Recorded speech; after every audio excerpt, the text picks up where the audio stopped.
একটা জিনিস আমি কিছুতেই বুঝতে পারছি না, এই যে বাংলাদেশ আর পাকিস্তানের মধ্যে যে ওডিআই সিরিজ হলো, যেখানে বাংলাদেশ পাকিস্তানকে 2-1 হারিয়ে দিল, তো এরপরে পাকিস্তানিরা কি বলবে? মানে আইসিসি কল টু বিসিসিআই, আমরা কি পিচ চেঞ্জ করে দিয়েছি, পিচে কেমিক্যাল ঢেলে দিয়েছিলাম, নাকি বাংলাদেশিরা পিচ চেঞ্জ করে দিয়েছে?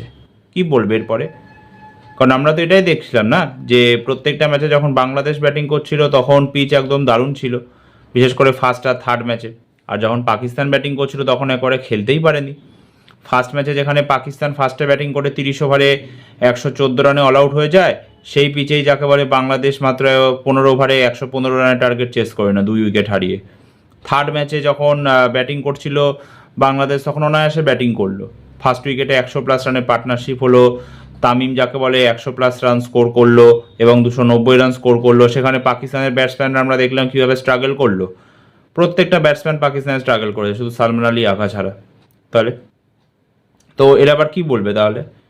যে বাংলাদেশিরা পিচ চেঞ্জ করে দিয়েছে, এই কথাই বলবে?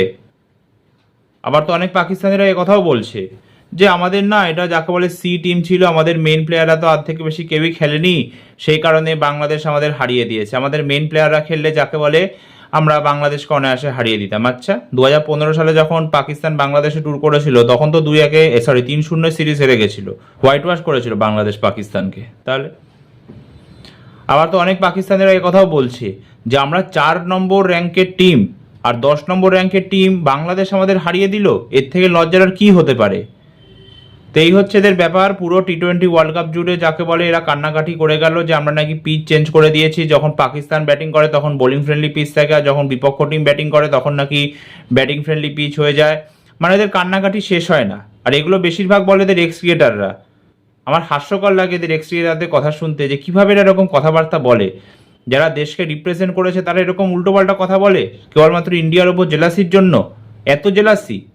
হ্যাঁ, মানে এরা কান্নাকাটি করে গেল যে আমরা নাকি যাকে বলে সেই চ্যাম্পিয়ন্স ট্রফি 2025-এ একই ভেন্যুতে খেলেছি, সেই কারণে আমরা চ্যাম্পিয়ন হয়ে গেছি। আচ্ছা, ওমেন্স ওডিআই ওয়ার্ল্ড কাপ যখন হলো তখন ওমেন্স ওডিআই ওয়ার্ল্ড কাপে এদের সমস্ত ম্যাচ কলম্বোর আর প্রেমদাসা স্টেডিয়ামে হলো, বাকি টিম সবাই ট্রাভেল করলো, এদের কোনো ট্রাভেলই করতে হলো না। তারপরে এরা গ্রুপ স্টেজ থেকে ছিটকে গেল, একটা ম্যাচও জিততে পারলো না, সবার লাস্টে ফিনিশ করে গ্রুপ স্টেজ থেকে এরা ছিটকে গেল। আচ্ছা, তারপরে যখন এই টি20 ওয়ার্ল্ড কাপটা হলো, সে টি20 ওয়ার্ল্ড কাপে গ্রুপ স্টেজের সমস্ত ম্যাচ কলম্বোতে হয়েছিল, একই হোটেলেতে থাকতে হয়েছিল। আমাদের সাথে যে ম্যাচ ছিল তার আগে 2টো ম্যাচ এরা খেলেছিল কলম্বোতে, তারপরেও এরা আমাদের কাছে হেরে গেল। 12 তারিখে আমরা নিউ দিল্লিতে নামিবিয়ার সাথে ম্যাচ খেললাম, 13 তারিখে বা 13ই ফেব্রুয়ারিতে আমরা কলম্বোতে পৌঁছালাম, আমাদের প্লেয়াররা পৌঁছালো। 14 তারিখে জাস্ট 1 ঘন্টা প্র্যাকটিস করলো, 1 ঘন্টা। কারণ তারপর বৃষ্টি নেমে গেল, প্র্যাকটিস করতে পারেনি। করে 15ই ফেব্রুয়ারি খেলা ছিল, পাকিস্তান টসে জিতে ফার্স্টে বোলিং নিল, আমরা 61 রানে হারালাম, হারিয়ে চলে আসলাম। এই তো এদের অবস্থা। আর এদের কান্নাকাটি আরও শেষ হয় না এটা বলে যে আমরা নাকি আইপিএল কন্ট্রাক্ট দিয়ে সমস্ত বিদেশি প্লেয়ারদের কিনে নিই। আচ্ছা, পাকিস্তানি প্লেয়ারদের তো আমরা কিনি না, পাকিস্তানি প্লেয়াররা তো আইপিএলে ব্যান্ড, তাহলে পাকিস্তান বারবার ইন্ডিয়ার কাছে হারে কেন? হ্যাঁ, 2022-এর অক্টোবর থেকে টোটাল 10টা ম্যাচ খেলা হয়েছে, তার মধ্যে 9টা ম্যাচেই হেরে গেছে, আর একটা ম্যাচ নো রেজাল্ট হয়েছে। মানে 9-0 রেকর্ড ভারতের পাকিস্তানের এগেনস্টে। তাহলে পাকিস্তান বারবার হারে কেন? পাকিস্তানও জিততেই পারে, পাকিস্তানে কে বারণ করেছে জিততে? পাকিস্তান সুপার 8-এ জিতে যেত ইংল্যান্ডের এগেনস্টে, শ্রীলঙ্কার সাথে ম্যাচটাও চিটিং করে জিততো। এই দর্শন শর্মাকে হোয়াইটটা দিল না আম্পায়ার, সেই কারণে ওরা জিতে গেল। তাহলে তো ওই ম্যাচটা জিততো পাকিস্তান ইংল্যান্ডের সাথে, করে সেমিফাইনালে আসতো। সেমিফাইনালে তো কলম্বোতেই হতো, কলম্বোতে যে খেলা হবে সেটা তো আগে থেকেই জানতো। তারপরেও এত বেকার টিম, এত ফালতু টিম যে সেমিফাইনালের জন্য কোয়ালিফাই করতে পারলো না। তো সেমিফাইনালে আসতো খেলতে, তারপরে সেমিফাইনালে জিতে ফাইনালে পৌঁছাতো, ভারতের সাথে খেলা হতো ফাইনালে, ভারতকে হারিয়ে দিত। কে বারণ করেছিল? আমরা থোড়ি না বারণ করেছিলাম। কিন্তু এদের এক্স ক্রিকেটাররা বলে দিয়েছে যে সব কিছুর পেছনে যাকে বলে ভারত আছে, আইসিসি কল টু বিসিসিআই। তোদের প্লেয়াররা জানে দরকার নেই আমাদের পারফর্ম করার, আমরা বাজে পারফর্ম করি। মানে আজব পাবলিকেরা, সত্যি কি বলবো, এদের কিচ্ছু বলার নেই। এই জন্য এদের ক্রিকেট টিমের এই অবস্থা, লাগাতার এরা হেরে যাচ্ছে, সব ফরম্যাটে হেরে যাচ্ছে, কোনো ফরম্যাটে ভালো খেলতে পারছে না।